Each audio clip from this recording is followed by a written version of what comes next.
asko, José Ignacio, por tu exposición. Bien, ahora es vuestro turno, si me permitís el tuteo. Tenemos aproximadamente 10 minutos antes de ir al café para que podáis realizar preguntas, reflexiones, críticas o lo que os apetezca. Únicamente os darán un micro, os identificáis, por favor, si sois tan amables, y planteáis la cuestión a quien os parezca. Hola, soy Jonas Piezo, médico de Fagor. Quería hacer una pregunta respecto a la fiabilidad de la vigilancia epidemiológica realizada en los términos que habéis descrito. Si es la misma, o se puede decir que es la misma, en una empresa pequeña de 100 trabajadores o en una empresa de 3.000. Gracias.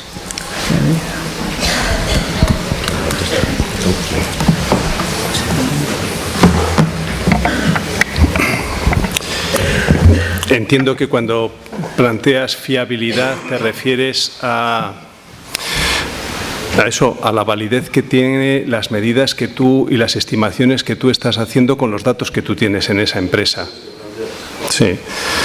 Hombre, la fiabilidad va a depender fundamentalmente, evidentemente, del tamaño de una empresa, es decir, eso que se llama la potencia, que está en relación siempre con el número de trabajadores o el número de personas que forman parte de un colectivo, ¿no?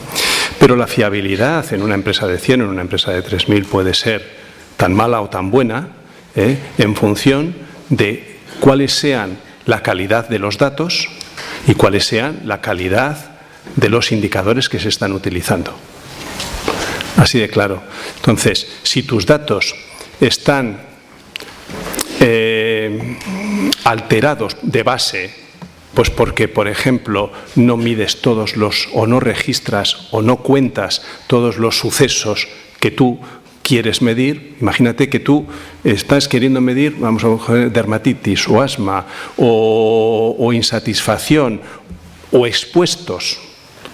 Si tu definición de caso no es lo suficientemente buena, pues eso te va a llevar a que al final me puedo dejar de contar personas que tendrían que ser contadas y me ha ido la idea, lo que quería decirte. Evidentemente, si tú no tienes unas buenas definiciones de caso, de ahí va a depender la calidad de los datos que tú tengas. Entonces, la fiabilidad de los indicadores que tú utilices en vigilancia colectiva va a depender fundamentalmente de eso, del rigor con el que tú estés midiendo en tu propia empresa. Y eso no depende de si es una empresa de 100 o es una empresa de 3.000.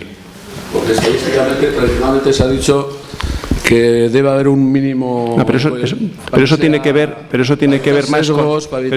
más la potencia. No, los sesgos los puedes cometer lo mismo en 100 que en 3.000. Un 20% de la población. Ya, pero los sesgos tú los puedes cometer lo mismo con 100 trabajadores que con 3.000. Eso es independiente.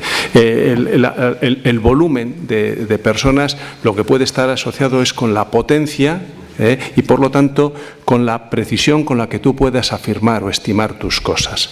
No es lo mismo que yo obtenga un riesgo relativo, por ejemplo, si comparo las tasas de un grupo de expuestos con no expuestos en una empresa de 100 que en una empresa de 3.000. El rango de valores en el que va a oscilar el verdadero valor del riesgo relativo va a ser muchísimo más amplio en una empresa de 100, pero más estrecho en una empresa de 3.000. Pero, independientemente de eso, puedo estar cometiendo un sesgo si estoy cogiendo mal los datos o mal los denominadores en la empresa de 100 como la de 3.000. Vale, gracias.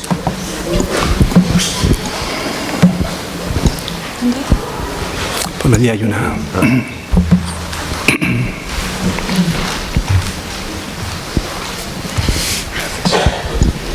Buenos días, soy Antonio González, abogado responsable de salud laboral de UGT. Yo, en principio, como sindicalista, tengo que decir que entre un poco la ambigüedad en la que está la responsabilidad de la vigilancia colectiva entre los servicios de prevención y la responsabilidad, que entiendo yo que es clara, del empresario, lo único claro que hay es que el que está en medio y el que corre el riesgo de tener un daño en su salud es el trabajador. Vamos a ver, estamos hablando de vigilancia colectiva, artículo 22 de la Ley de Prevención. Nos vamos al 14 y el empresario, lógicamente, tiene que preservar la salud de los trabajadores en todos los aspectos relacionados con el trabajo. Riesgos psicosociales. Los riesgos psicosociales son ahora mismo la segunda causa de baja de asentismo laboral, con tendencia a ser la primera. En Europa el 25% o el 26% de las empresas solo tiene hecha una evaluación de riesgos psicosociales. En España creo que no llegamos al 17%. Entonces, si nos vamos al artículo 22, no nos saltemos el artículo 15 de la Ley de Prevención, que obliga al empresario a hacer una evaluación inicial de riesgos y, por tanto, riesgos psicosociales, ni el 16, el que le dice que cuando hay cambios organizativos de importancia también tiene que llevar a cabo una reevaluación de esos riesgos. Para hacer una evaluación de riesgos, todo el mundo sabe que hay que hacer un trabajo previo de campo en el que se estudien los factores de riesgo. Hay que hacer un mapa de riesgo, hay que estudiar factores como la edad, el género, las rotaciones, las cargas de trabajo, todo ese tipo de indicadores, que estáis hablando de indicadores, y la pregunta es muy clara. Sin esos indicadores, sin esos datos, sin ese trabajo previo y sobre todo sin esa evaluación de riesgos psicosociales, ¿se puede hacer vigilancia colectiva de la salud? Y en caso afirmativo, que me expliquéis cómo se hace.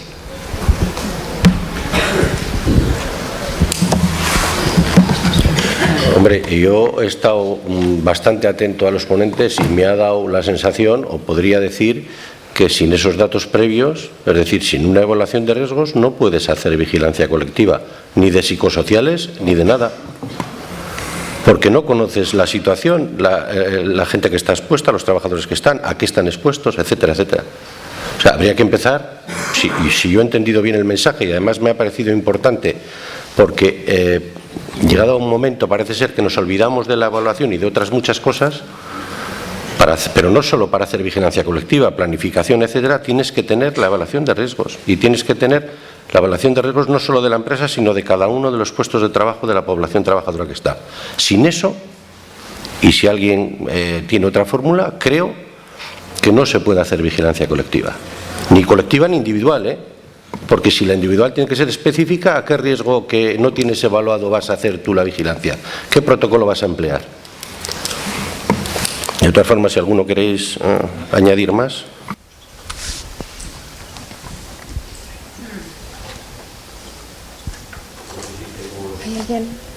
No sé si te hemos dado satisfacción a la pregunta. No, simplemente decirte que estoy completamente de acuerdo. Gracias. ¿Alguna otra cuestión por ahí?